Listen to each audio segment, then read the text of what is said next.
J'ai essayé de faire une vidéo binaire pour les personnes qui ne connaissent pas le sujet, mais j'ai aussi essayé d'apporter de la nuance. J'ignore si cette vidéo va être utile ou si elle va paraître condescendante. C'est pas le but, mais comme il y a des choses qui m'agacent réellement, je vais peut-être l'être sans le vouloir. Je m'excuse pour ça. Si c'est le cas, sachez que je ne blâme absolument pas les personnes qui ne savent pas. On a le droit de ne pas savoir, bien sûr. Si je parais agacée, c'est bien évidemment contre ceux qui savent et qui décident en pleine conscience de faire de la merde. Ou alors contre les ultra-crépidarianistes qui pensent tout savoir sur tout sans jamais se remettre en question. Je vais vous parler des 2 mails que j'ai reçus et de pourquoi la lecture sensible serait une censure. Déjà, juste pour faire un petit rappel, il y a une différence entre lecture sensible et bêta-lecture. C'est-à-dire que la bêta-lecture, c'est un format de relecture de fiction ou non afin de suivre la cohérence du récit. La luminosité change, je suis désolée, je suis devant une baie vitrée, je suis pas chez moi. Mais en gros, voilà, la bêta-lecture, c'est vraiment relire un texte dans son ensemble et voir par exemple si les personnages sont cohérents, si les réactions sont logiques, si les enchaînements des péripéties ont un sens, si l'auteuriste a oublié un élément, enfin que sais-je, plein de choses comme ça, alors que la lecture sensible, c'est quelque chose de complètement différent.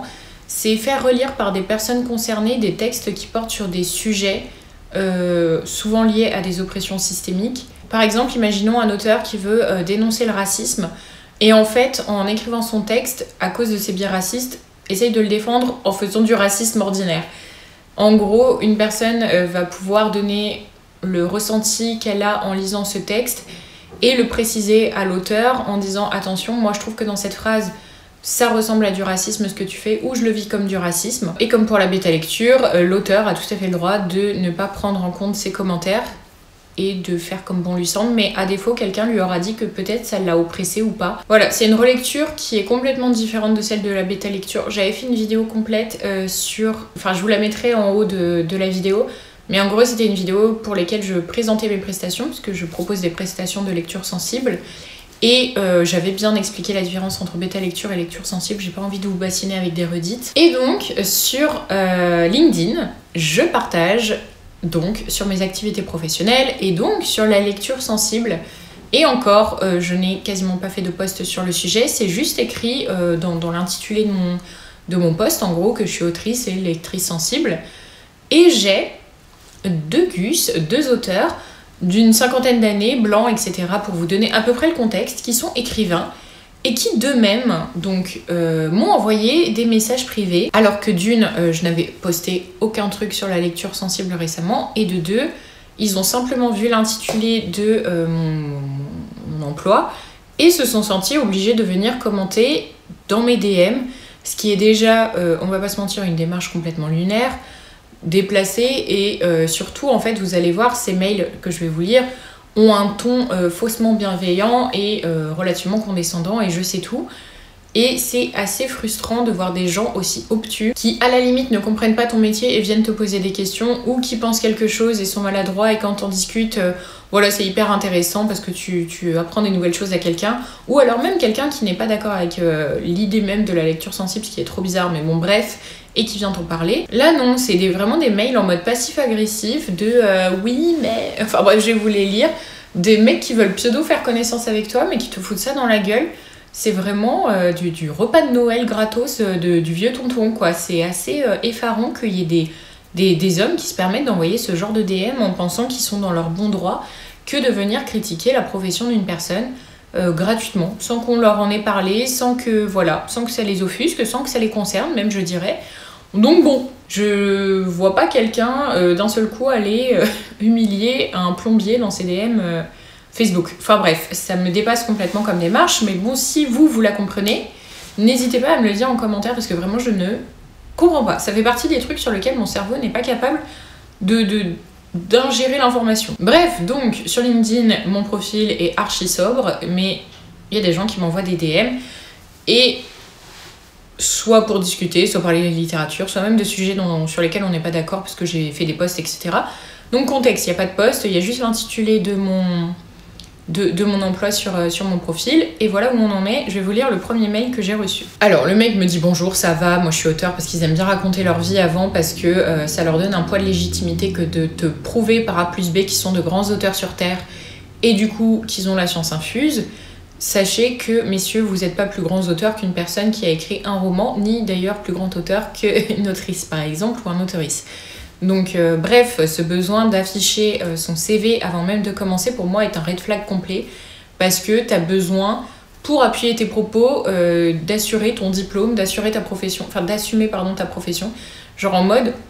Comme si moi, qui avais un master d'histoire, je pouvais savoir toute l'histoire du monde et de dire « Attends, j'ai un master d'histoire, Marignan, c'était en 1900, je sais pas quoi, 1515. » Bref, c'est pas comme ça qu'on fait les choses. Bref, je vous lis. Autant l'énoncer tout de suite, je reste très circonspect sur la fonction de lecteur sensible. Donc déjà, il me met genre, c'est cadeau. Même si pour le moment, cette fonction semble en France trouver ses marques en mettant en avant un état d'esprit critique, pas du tout, j'arrive pas à lire, en mettant en avant un état d'esprit très différent des excès constatés dans le monde anglo-saxon, je sais pas de quoi il parle, et même si, en particulier lorsque j'écris des policiers, donc déjà le mec parle de lui alors que c'est pas le propos, je ne suis nullement opposée, au contraire, à recueillir l'avis de personnes compétentes sur tel ou tel aspect de certaines scènes, perfectionniste, 3 petits points. Insupportable. Franchement, ce mail est insupportable.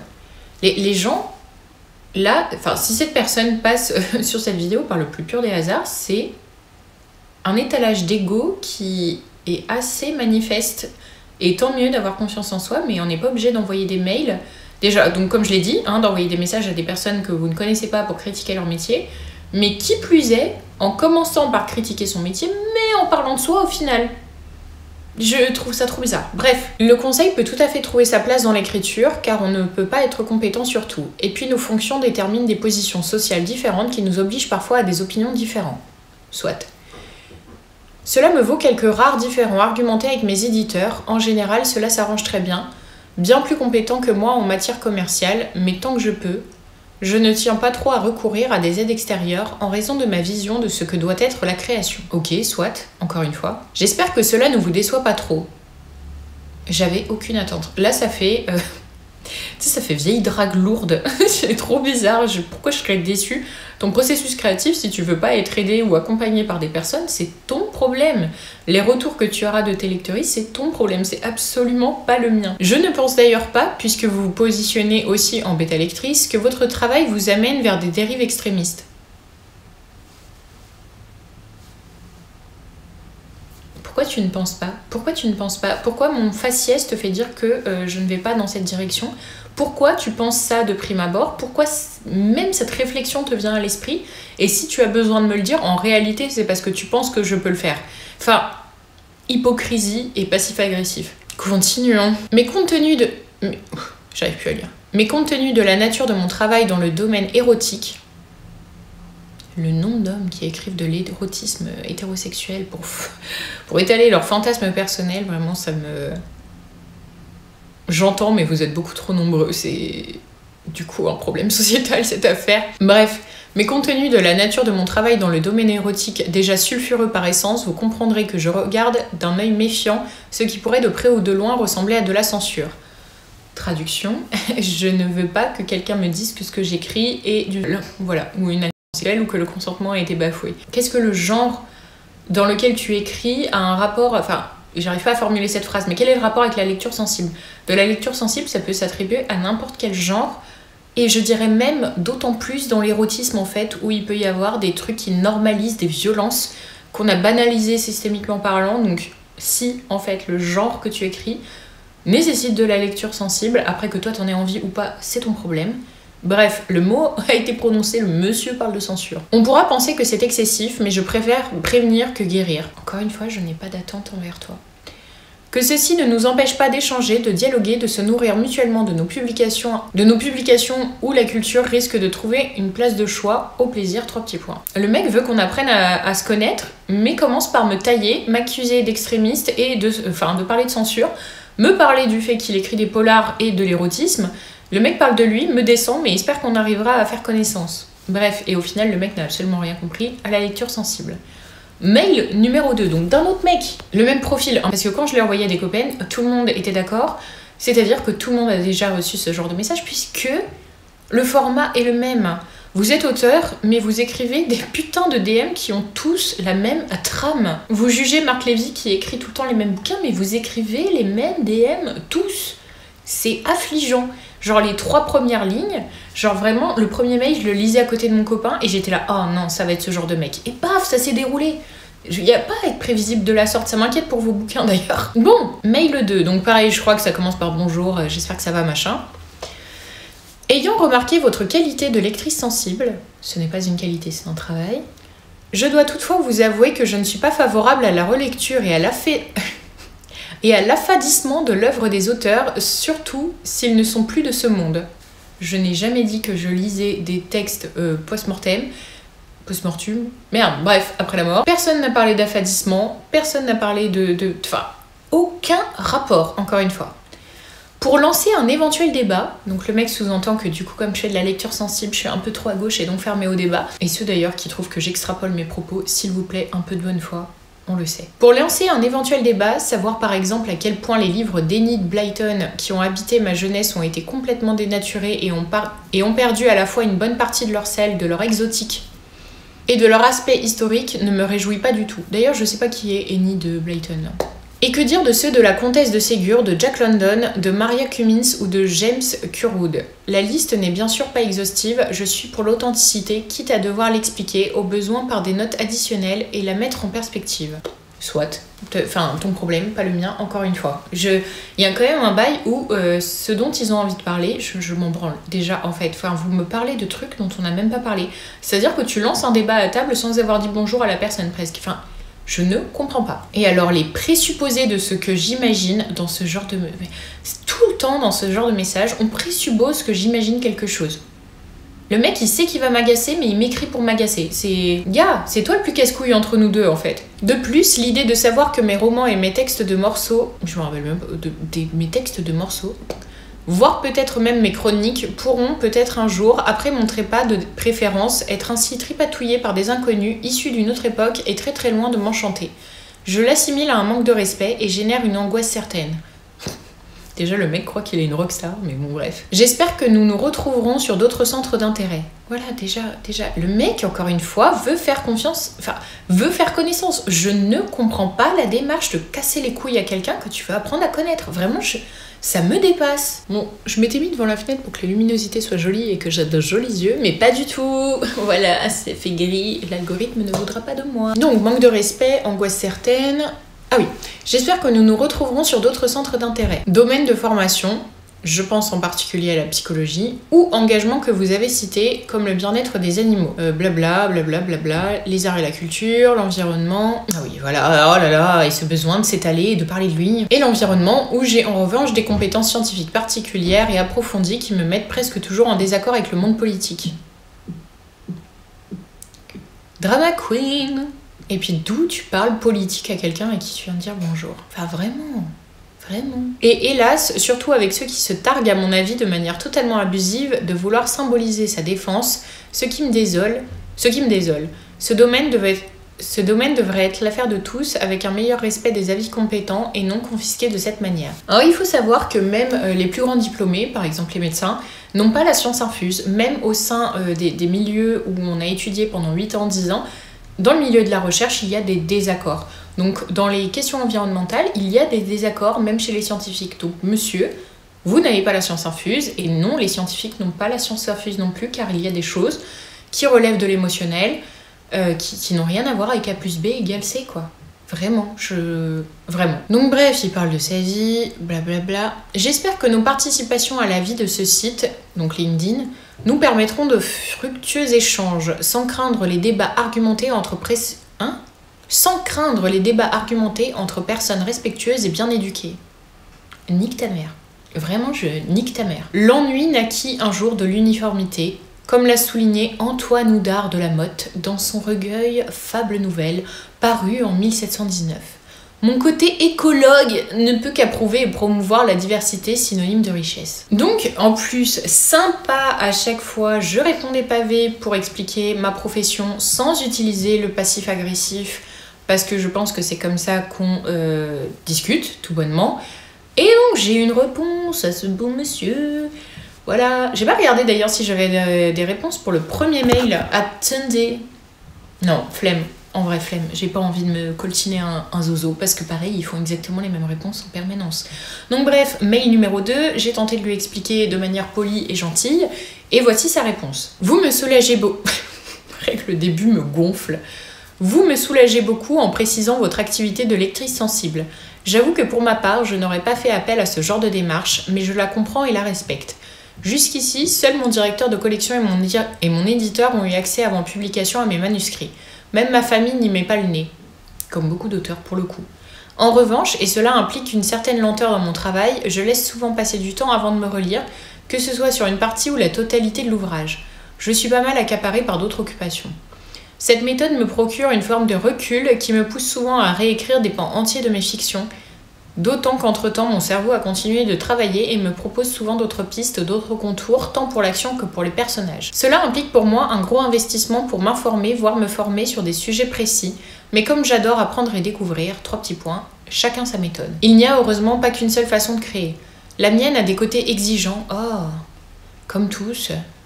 Mais contrairement à ce que je peux élaborer dans le domaine musical ou cinématographique où je collabore très facilement, je crois que j'aurais du mal à travailler en équipe sur un de mes livres comme vous le faites. Sur un projet cadré, pourquoi pas. Pour le reste, je fais confiance à la maison d'édition, donc travailler en équipe, pour me proposer des points à ses yeux à améliorer. Nous en discutons alors de manière à confronter les points de vue, mais à ce stade, l'essentiel du projet a été accepté, sans qu'un contrat ait été signé. Je me réserve le droit de garder mon travail si je m'aperçois qu'il pourrait être dénaturé. Encore une fois, en quoi vous dire qu'une phrase peut s'avérer être raciste inconsciemment, indirectement, sans le faire exprès, dénature votre œuvre? Vraiment, honnêtement, ça me dépasse. J'ai des idées très précises sur ce que je veux faire passer et pour l'écriture purement littéraire, je pense être moins collectif que vous. Du moment que le résultat nous satisfait et être apprécié par ailleurs. 3 petits points. Vous avez deviné juste, alors un texte peut être apprécié par des pignoufs, aucun rapport, mais bon bref. Vous avez deviné juste, j'ai été un peu trompée par la dénomination de votre activité de lectrice sensible, car cette activité semblait là aussi s'exercer par ailleurs. Et on y revient, comme une forme de censure. Attendez, je vous relis parce que... Car cette activité semblait là aussi s'exercer par ailleurs comme une forme de censure sur des œuvres passées ou en cours d'être livrées au public. Que l'auteur soit ou non encore vivant. Si je comprends votre façon d'agir, vous avez deviné qu'en revanche, certaines façons d'altérer les œuvres pour en proposer ensuite un ersatz déformé, sans avertissement de ses interventions sur la version commercialisée de la création, me font craindre le pire. À ce moment, là je vous lis pas encore, je vais vous lire la fin, mais en gros je lui ai fait un pamphlet sur le fait que quand il y a des modifications de texte, c'est écrit par les maisons d'édition, surtout quand la personne est morte. C'est pour ça qu'il y a marqué texte intégral sur certains textes. C'est toujours mentionné. En fait, tu cherches une petite bête là où elle n'existe pas, tout bonnement. C'est pour ça que quand on a par exemple une bibliographie, quand on fait des recherches, quand on fait des études, quand on fait un mémoire, on note la version qu'on a lue, littéralement. Quand tu lis un texte, on te dit édition de telle année. C'est des choses qui se verbalisent justement parce que toi, tu as préféré le texte de 1902 au lieu du texte de 1906 qui a été retravaillé. C'est tout. C'est tout. C'est écrit, c'est mentionné, c'est verbalisé depuis 1000 ans. Voilà. Genre, il y a 100 ans déjà, on disait « Ah, je préfère l'édition de... » tu sais, j'entends combien de films américains, c'est « Oh, mais tu as eu l'édition de 1924 à m'offrir, mais c'est incroyable !» Genre, wesh, ça date pas de 2025. Bref, où en étais-je ? Ah oui, oh là là, j'avais oublié la suite.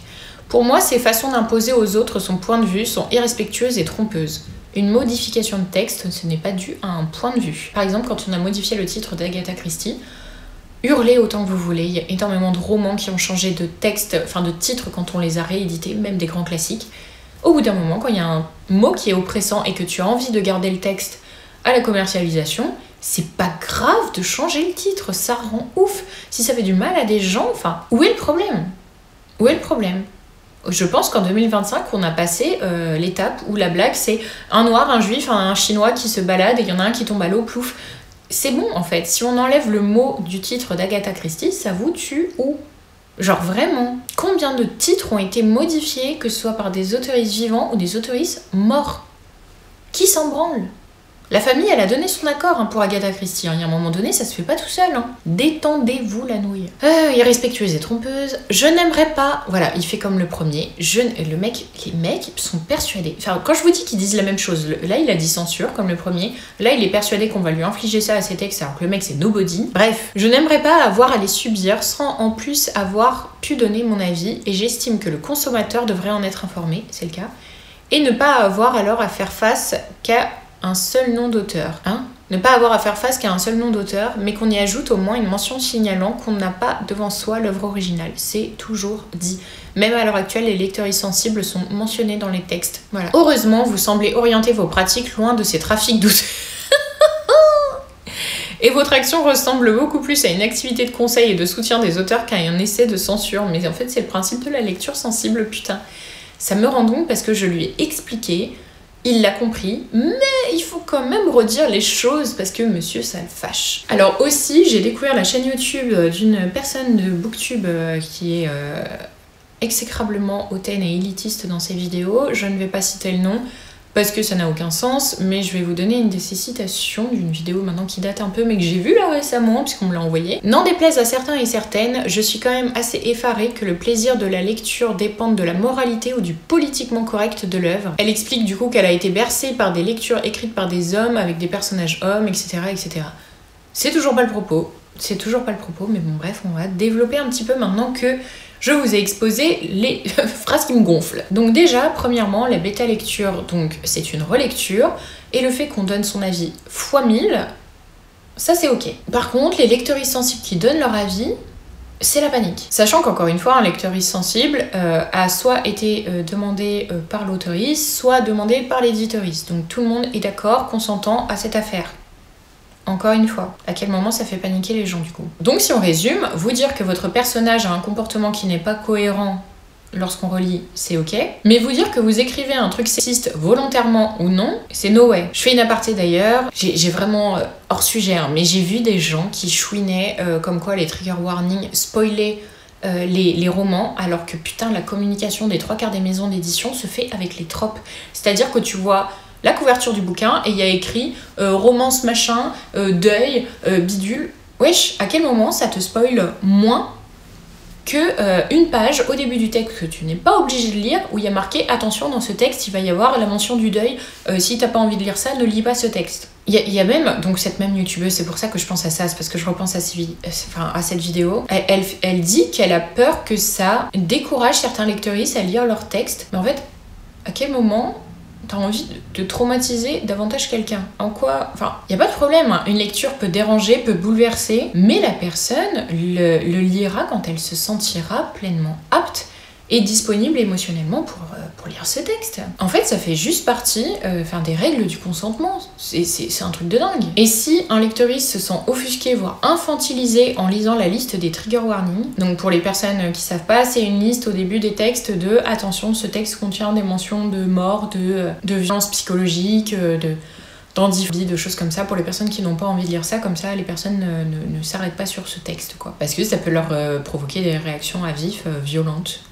Donc aucun intérêt de vouloir pleurer en lisant un bouquin, à part si c'est ce que tu veux. Donc là au moins t'es en pleine conscience du truc. Si toi tu sais que le deuil ça te fait chialer et que ça va te faire des cauchemars pendant 6 mois, peut-être que tu vas vouloir lire les trigger warnings avant de te lancer dans un bouquin en fait. Donc bref, s'il y a des lecteurs qui se sentent infantilisés à la vue des trigger warnings, ce n'est que la preuve d'un manque cruel d'empathie et d'une reproduction des schémas de personnes privilégiées en fait. Imaginant donc que tous auraient l'envie de s'infliger des choses qui les feraient pleurer pendant 10 jours. La lecture en fait, elle a différents buts et tout le monde ne rêve pas de chialer 5 jours de suite après une lecture. Et si ça vous semble inconcevable d'être bouleversé à ce point après une lecture, c'est que vous avez beaucoup de chance. Et si vous en venez à dire des trucs du genre « Ah bah du coup faut pas lire, gna gna », vous fermez donc vous-même la porte à celles qui veulent lire. Vous les découragez. Vous découragez où vous fermez la porte à des personnes qui, peut-être péniblement, souhaitent s'accrocher à la lecture. C'est excluant, validiste, élitiste, tout bonnement. Tout ça pour dire que si mon travail de lectrice sensible vous dérange, ou vous déplaît parce que vous êtes offusqué d'écrire,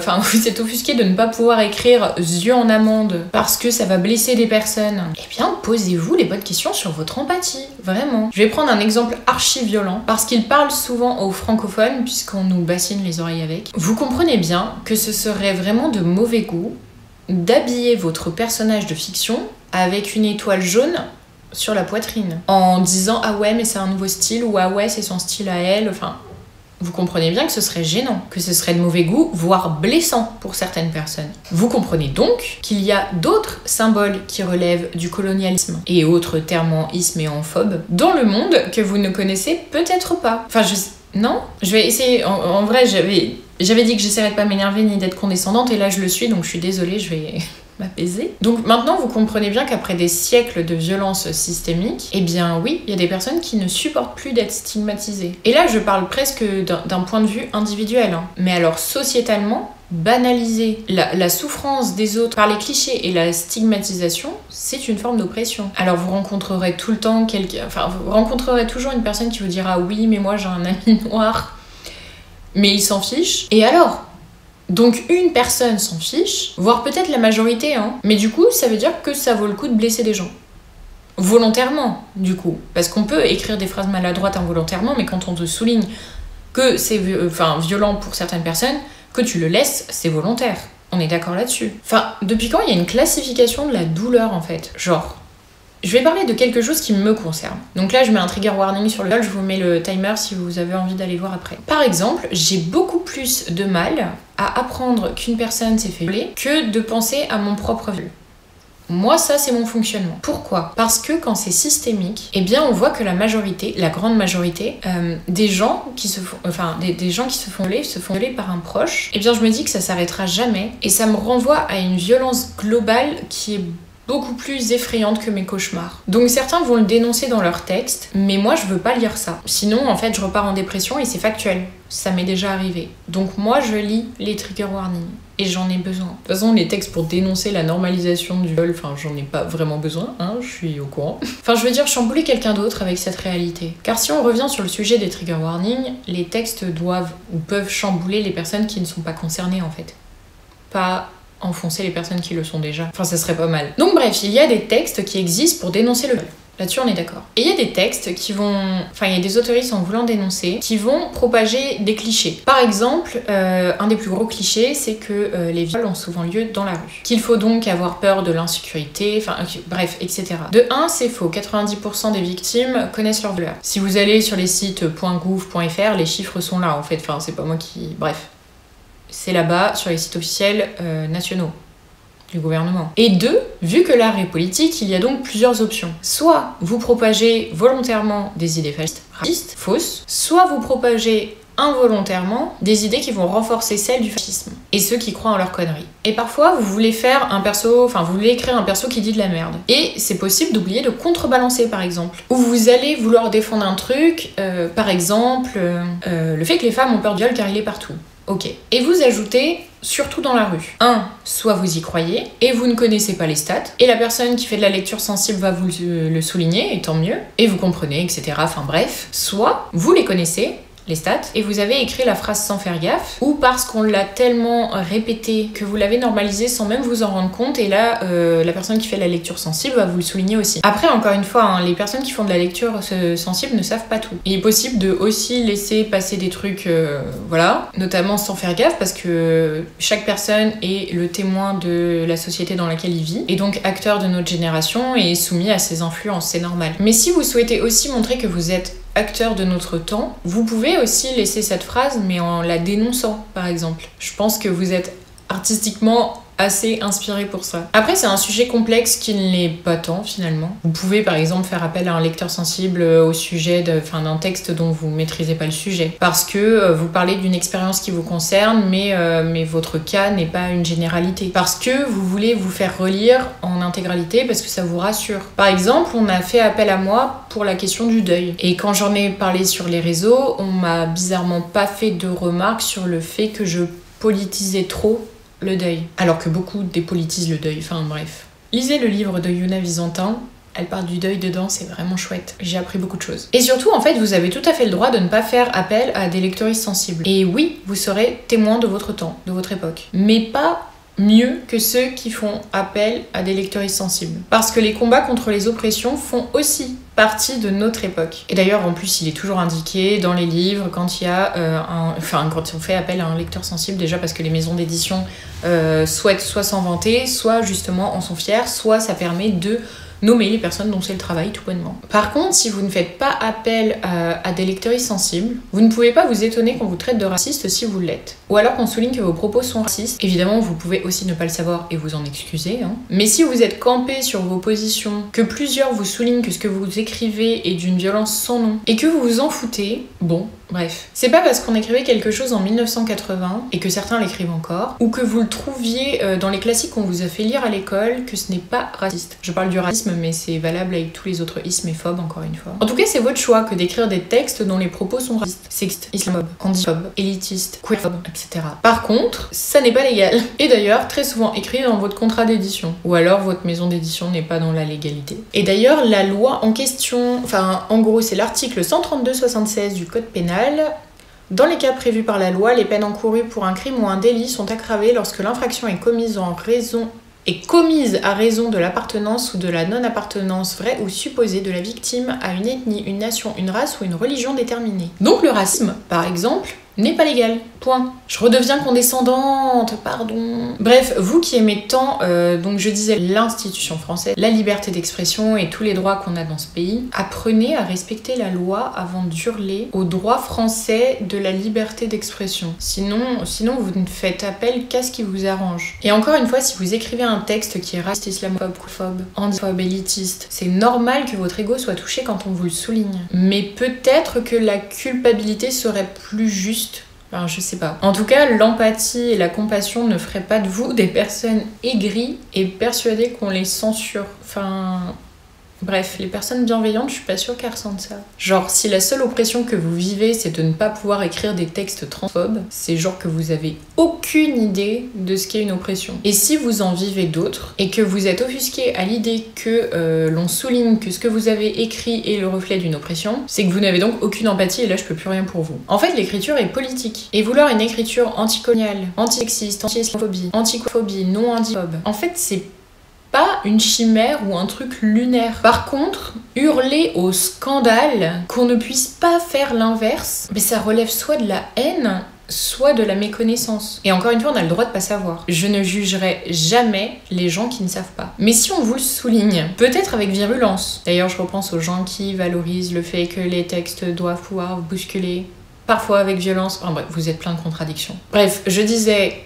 Mais si on vous le souligne, peut-être avec virulence donc, c'est parce que c'est violent. Et surtout là, vous ne pouvez plus dire que vous ne savez pas. En tout cas, j'ai essayé de faire une vidéo binaire, dans le sens où je pense que c'est plus compréhensible pour les personnes qui ne connaissent pas le sujet. Mais j'ai essayé d'y apporter aussi de la nuance, des ressentis personnels, de l'expérience personnelle. Après, vraiment, je me suis trouvée horrible dans cette vidéo. Du coup, j'ignore si cette vidéo sera utile ou si vraiment je parais juste condescendante. Mais en fait, si je le suis, c'est... Enfin, déjà, si je le suis, c'est parce que je suis agacée par le fait qu'on veuille absolument... Enfin, genre, il y a des gens, le combat de vie qu'ils ont, c'est de pouvoir dire des trucs racistes. Genre, parce que la liberté d'expression de la France. Alors que le droit de la France, c'est que le racisme n'est pas légal. Bref, je retourne en arrière, pardon, je clôturais cette vidéo. Donc j'ignore si cette vidéo aura été utile. D'ailleurs, si je dis de la merde, n'hésitez pas à me le dire en commentaire avec bienveillance, encore une fois. Mais voilà, n'hésitez pas à me reprendre parce que je n'ai absolument pas la science infuse. Et si vous ne connaissiez pas le sujet et que vous avez réussi à me supporter, j'espère que cette vidéo vous aura appris, on va dire, la base des bases et peut-être ouvert des pistes de réflexion, même si elle est loin d'être exhaustive. Vidéo exhaustive, je sais pas si ça se dit. Bref, tout ce que je dis n'est pas... Bon, vous avez capté. Conclusion, si vous pensez que la lecture sensible empêche de lire de la diversité, c'est que vous n'avez aucune imagination. Du moins que vous en manquez cruellement. Bref, à bientôt pour une prochaine vidéo. La bise!